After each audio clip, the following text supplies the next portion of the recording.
হ্যাঁ একদম ভালো খেলে এটা খেতে পারবেন দাদা।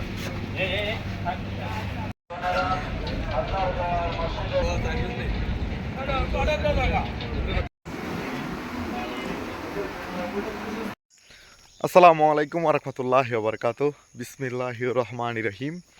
আপনারা সবাই কেমন আছেন? আশা করি আল্লাহর অশেষ রহমতে সবাই ভালো আছেন, সুস্থ আছেন। আলহামদুলিল্লাহ, আমি খুব ভালো আছি। আজকে আমি একদম ভোরে ভোরে উঠে গেছি। আজকে আমি চাঁদপুর যাব, চাঁদপুর পদ্মা নদীর ইলিশ কেনার জন্য।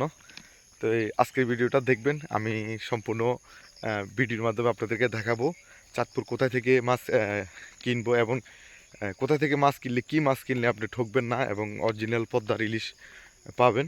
আসলে এটা সচেতনমূলক একটা ভিডিও, কেননা চাঁদপুরে সব মাছই কিন্তু চাঁদপুরের মাছ না। এখানে আপনার সাগরের মাছ মানে চট্টগ্রামের ইলিশ এবং আপনার বারমাইয়া ইলিশ, সব ধরনের ইলিশ পাওয়া যায়। তো আসলে ওনারা চাঁদপুর বলে ওই মাছগুলো বিক্রি করে থাকে, কিন্তু আপনি অরিজিনাল চাঁদপুর মাছ কীভাবে চিনবেন আজকে আমি এই ভিডিওতে দেখাবো ইনশাআল্লাহ। আর কিভাবে এটা চিনা যায়, কোথায় পাওয়া যায়, কোথা থেকে কিনবেন, চাঁদপুর কোথা থেকে কিনবেন, আমি সম্পূর্ণ ভিডিওর মাধ্যমে দেখাবো। তো চলুন সম্পূর্ণ ভিডিওটার সাথে থাকুন। নাঙ্গলকোট থেকে চাঁদপুর দুইভাবে যাওয়া যায়, ট্রেনে করে এবং বাসে করে। ট্রেনে করে গেলে আপনার খরচ হবে 40 টাকা, আর বাসে করে গেলে আপনার খরচ হবে মাত্র 170 টাকা। আমাদের নাঙ্গলকোট থেকে 11টা বাজে চাঁদপুর উদ্দেশ্যে সাগরিক এক্সপ্রেস ছেড়ে যায়।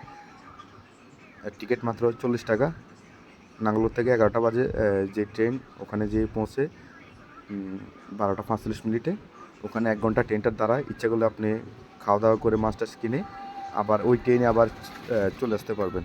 আর বাসে করে গেলে আপনি নাঙ্গলকোট থেকে সিঞ্জিত করে যাবেন লাকসাম, 30 টাকা। লাকসাম থেকে মোতাপুরগঞ্জ 40 টাকা। আর মোতাপুরগঞ্জ থেকে বাসে করে এখানে বোগদাত আর অনেকগুলো বাস আছে, এগুলো করে চলে যেতে পারেন মাত্র 100 টাকা দিয়ে চাঁদপুর। চাঁদপুর টার্মিনাল থেকে 10 টাকা নেবে বড় স্টেশন।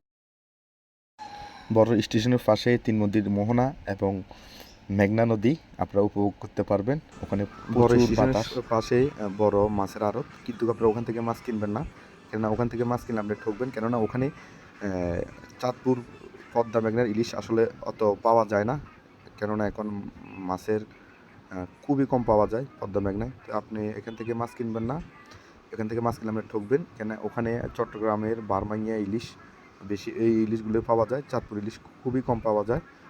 কেননা আপনারা যারা চিনেন না তারা ভুল করে অন্য মাছ কিনে নিয়ে আসবেন। এখানে রাত্রের বেলায় টাকে করে চট্টগ্রাম থেকে মাছ আসে, ইলিশ মাছ, ওই মাছ ওনারা চাঁদপুর এবং পদ্মা মেঘনা ইলিশ বলে চালিয়ে দেয়। তো আপনারা সঠিক মাছটা কিনতে হলে আপনারা চলে যাবেন হরিণাঘাটে।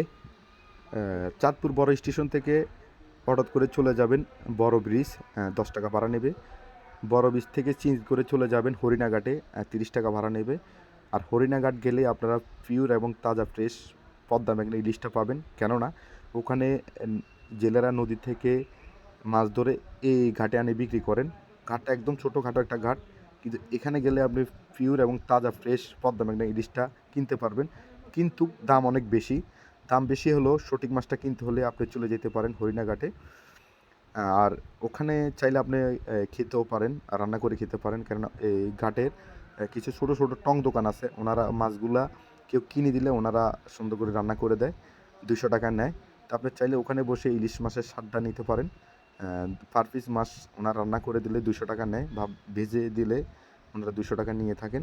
তো আপনি চাইলে ওখানে বসেও ইলিশ মাছ খেতে পারেন, ইলিশ মাছের স্বাদ নিতে পারেন। আর যারা আত্মীয় স্বজন নিজের জন্য মাছ কিনতে চান, আপনারা চলে যেতে পারেন একটু কষ্ট করে হরিণাঘাটে। আপনার খরচ হবে মাত্র 40 টাকা। আর হরিণাঘাটে বাইরের কোনো মাছ আসে না, বাইরের কোনো মাছ অ্যালাউ নাই। ওখানে আর জেলেরা নদী থেকে মাছ ধরে, পদ্মা মেঘনার মাছ ধরে এখানে আনি বিক্রি করে থাকেন।